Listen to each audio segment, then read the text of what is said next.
Hello, ladies and gentlemen. Today we'll be looking at Hess's Law and heats of formation as it applies to Unit 6, Thermochemistry for our class. We know that delta H is also known as the enthalpy, and it's also well known for many reactions. And therefore, measuring it is kind of difficult for us. And so a lot of times what we're going to look at is kind of some of these values and estimated using some published values. And again, they are going to be found in Appendix C of our book and on approximately page 1088. But if you just look up Appendix C, that's usually where you're going to find it. And that's where a lot of these values are going to come from. Now, when we look at Hess's law, it states that if a reaction is carried out in a series of steps, as we can see in the pink, that for the overall reaction, it'll be equal to the sum of if it were just done all at once. If we go from our reactants to our intermediate steps or for in between steps, and then calculate that out. And this actually is a type of a problem that we can then look at and see some of those intermediates, is that sometimes this actually does happen as a intermediate, meaning it's an in-between of a reaction between this and this. Now, we use this and say, look at your furnace. Most furnaces use methane gas. Now, if that's getting this intermediate step is happening too frequently, meaning that your furnace is running inefficient, that means you're going to be producing a lot of carbon monoxide, which is very dangerous. It potentially you're not going to see a difference in heat production if that's the case, but you will see an increased production of carbon monoxide from that. And that is what we don't want to have happen, and that would lead to some major problems of that. And that's why we would want to have our carbon monoxide detectors checked. So you can do these in multiple steps or one step. Hess's law allows us to kind of see what some of those intermediate steps might be. For some, little bit more might seem very hard to catch in that intermediate, because some chemical reactions actually hang out in this intermediate a little bit longer, and therefore it's actually able to calculate and find those enthalpy values, where here the combustion of methane, very hard to find and catch it at this intermediate step. So that's why we calculate it, and that's what Hess's law allows us to do. So the heats of formation, or enthalpy of formation, is defined as the change in the reaction if the compound is made from its elements in their elemental form. This is probably the one that is going to be a little bit done from that, is because we have these things available to us, and that we have to look up some of these tabulated values. I don't have them memorized. I'm not expecting you to have them memorized. So we're going to need to look them up very commonly. And so it's finding them out. And then how that's done, again, is sometimes a little bit easier for us to understand when looking at some of these with examples. Some of them are, again, we have some of these heats of formation. We can notice that a lot of them are they're tabulated values that we can see here. Some of them do have positive values, and sometimes they even say, like, carbon as a diamond, and carbon can be found in a couple different ways, and so what the form in which it's at does actually matter quite a bit, because as we've seen, it is a state function, and so those are important. These are, again, at 25 degrees Celsius at 1 atmosphere or 1 atm of pressure. Not important to us right now. In the next unit, if we get into gas laws, it will be more of an important thing for us. Like I said, explaining this sometimes is a little bit easier for us to understand if we look at it as an example.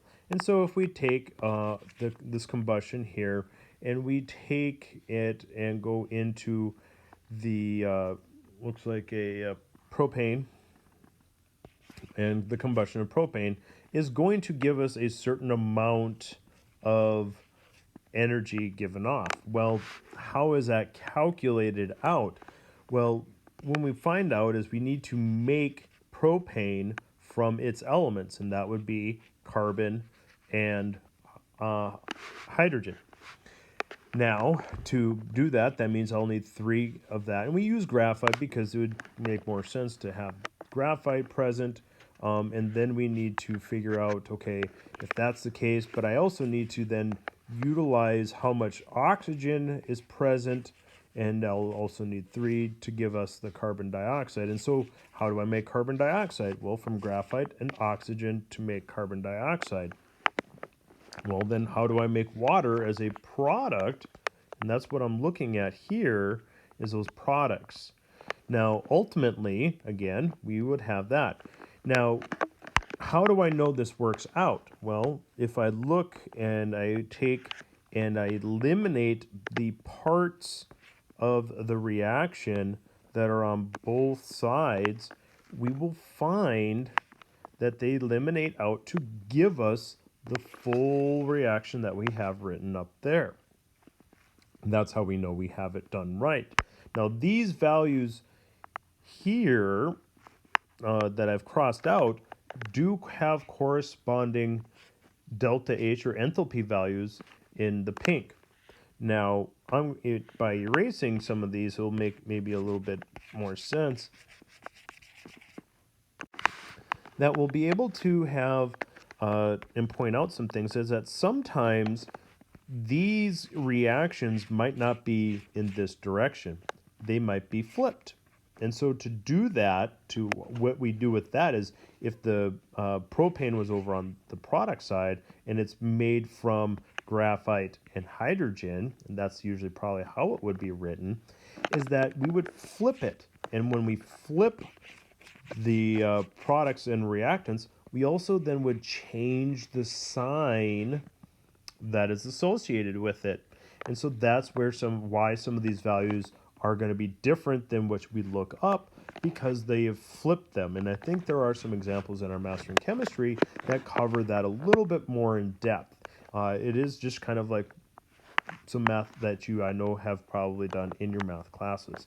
So like I said, it is a little bit tricky sometimes, and that's where we kind of work with it, and it is some of those values that we find. How do we get to that point? Well, Hess's law is the sum of the products minus the sum of the reactants. And so these values, the N and the M that are there, those are the stoichiometric coefficients. Those are the coefficients that are in front of the compounds or elements as we see them in the chemical reactions when they are balanced. And so we take our final minus our initial ultimately when it comes down to it. And so you sum them all up. And so what you would look at from that point, it would look like as if you were doing multiple problems inside parentheses. And, again, these can be pluses or negatives depending on what the values are for them, and then it would be done inside. And so you would have whatever your n value is, and that can be a 0 times 1, and then you would have, could be 2 times 5, depending on what it is for that. And so you would then do the same calculations over for the reactants, add them all up together inside there, and then do your final minus your initial, because that's what it is ultimately, is you have your delta H of your final minus delta H of your initial, which are just products and reactants from there. And so we have that part for us. And so it's kind of where we get some of these values. So let's do some problems. So if the reaction above releases 483.6 kilojoules, the standard enthalpy of the formation of water is what? Well, first off, we would want to make sure that if we wanted to, we could even write it out on which side of the reaction does it go on to. And that would be a little practice from a previous problem. And it would be on the product side because it releases heat. Well, that means that if we wrote out the reaction, and I'm going to write it out below, that would be a gas because the states do matter. And that would release to 2 molecules of water. That means the delta H is equal to a negative 483.6 kilojoules.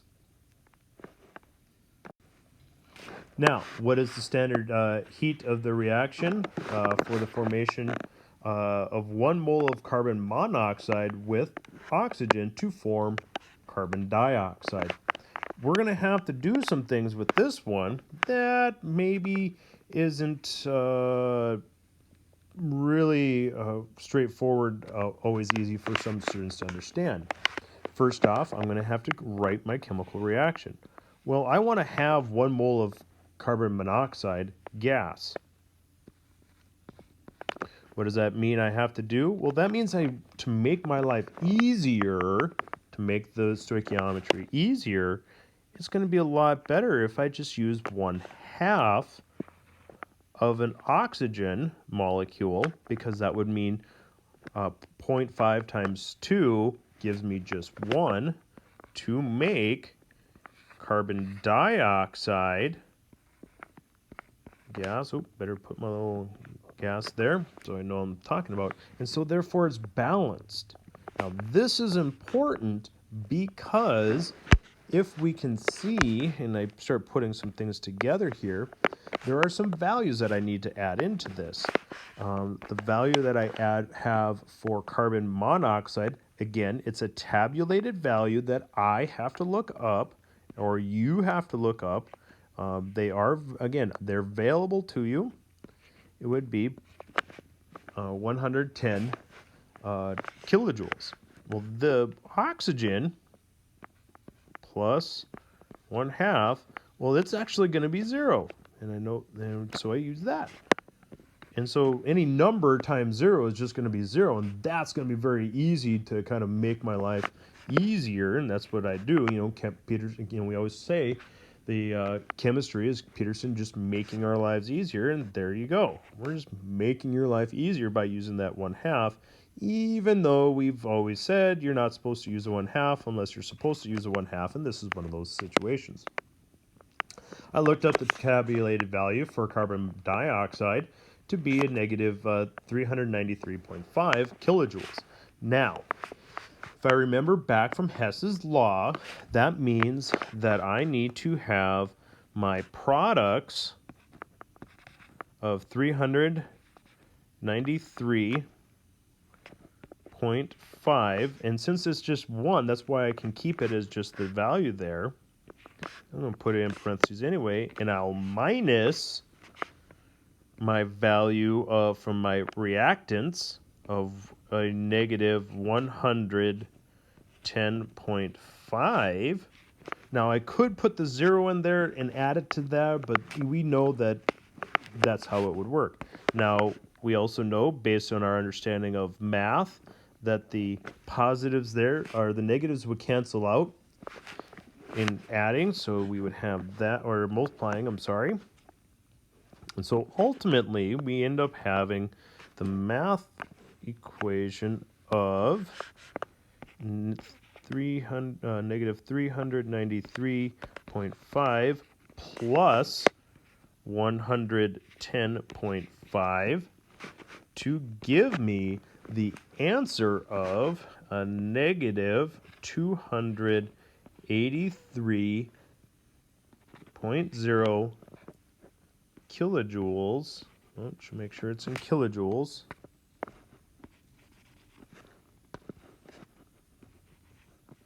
Kilojoules per mole.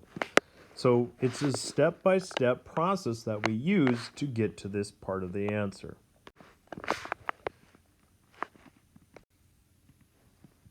The reaction of aluminum and iron 3 oxide yields aluminum oxide and iron. what is the heat of the reaction for this reaction? Well, again, let's write out the reaction that we have. And so we will need to have an aluminum, and that would be solid, mixing with rust, and that's usually also a solid, to give us an aluminum oxide,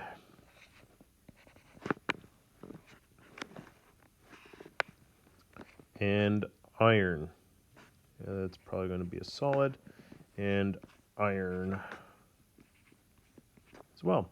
Well, I need to balance this, and so therefore I need to put a 2 there and a 2 there.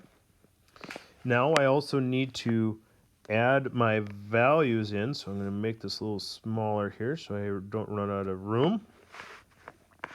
And we'll see that some of my values are going to be nice, and that my aluminum is going to be 2 times 0 plus of the value for iron 3 oxide is a negative 822.16. And again, these are tabulated values. That's where I'm getting them. They're tabulated values to yield aluminum oxide, which has a negative value of 1,669.8, and that is going to be added to 2 times 0 for the heat of formation for iron. And so I can kind of do my step by step, and so ultimately the sum of all my reactants is actually negative 822.16, and that's going to yield to the products of a negative 1,169.8. And now I do the products minus my initial, and so negative 1,669.8 minus my minus of negative 822.16. Those cancel out. So ultimately, I have just a nice addition problem that I have to deal with here to get the value of a negative 847.6 kilojoules per mole for that reaction. So those are kind of the step-by-step values that we end up doing. Again, where are these values coming from? They're coming from Appendix C in your book, or they can be tabulated. But yeah, it's always better to use the reference guide that you're using for the homework or the class that you have. One of the last problems that we have is ones that we would have for here. This one would be one that we will do in the lab, where we have some things in water. We'll have hydrochloric acid, and they will contain also some sodium hydroxide ions, and it's going to be done in a foam cup. Now, what ends up being the system is the chemical reaction of hydrochloric acid mixing with sodium hydroxide to yield sodium chloride and water. Now, water ends up also being the surroundings in this case, because it says 25 mils of water contain this much hydrochloric acid. Now, that's what we're looking at, is that is the surroundings. And because I can't actually physically measure hydrochloric acid and sodium hydroxide, what I am able to do is I am able to make the calculation of how much energy the water, the surroundings, was able to absorb. And so from there, we're able to take that. And so I need to take and utilize something I've used before, and that is the Q is equal to mass times the specific heat times my delta T. Now, the mass that I have is actually 25 because it says in the problem, assume the densities of the solutions are 1. Well, 25 milliliters, that means, is equal to 25 grams. Well, here we have actually 25 milliliters of water that contain the hydrochloric acid and 25 milliliters that contain the sodium hydroxide. So 25 grams plus 25 grams is going to give me my 50 grams. The specific heat of water is a tabulated value. And so that one, it should be easy to find. Now the delta T, we have to look at and say 32 minus 25 to give me the fact that it's going to have a change of 7 degrees Celsius. And it's actually an increase of that because it's my final minus my initial for my temperature, and that's how I find changes. And so how do I find my Q? Well, I plug my information in. And I will find that my Q for my water, and that will be my H2O, is going to be 50 times the specific heat of water, and I'm choosing to use kilojoules because that's just what we're looking at, is because it asks for that in joules, and actually that's in kilojoules, so we'll have to do a conversion, times 7. Now, ultimately, this altogether gives me the Q of my water to be a value of 1,464.4 joules. I want it in kilojoules, so I need to convert that into kilojoules, which would mean I move the decimal place 3 times to give me 1.4644 kilojoules. Now that's the enthalpy that was gained by the water. How much was done by the reaction? Well, if the water gained it, that means the Q of the reaction, I'm not using an X there, I need to use an X. The Q of the reaction is the opposite, because if water is gaining it, that means it's lost by the reaction. The reaction gave the water that energy. And so that's how we utilize kind of where we kind of tie in some of these things, and finding we didn't have to find the values because in this case it would have been too difficult to find them, so we use what we know, and what we know is the specific heat of water, and we knew that water was the surroundings. That's measurable. And so some values are going to be nice and straightforward. Some values are going to be utilizing what we know and are tabulated for us. And a lot of it comes down to, what do I know, what do I need, and how can I get it?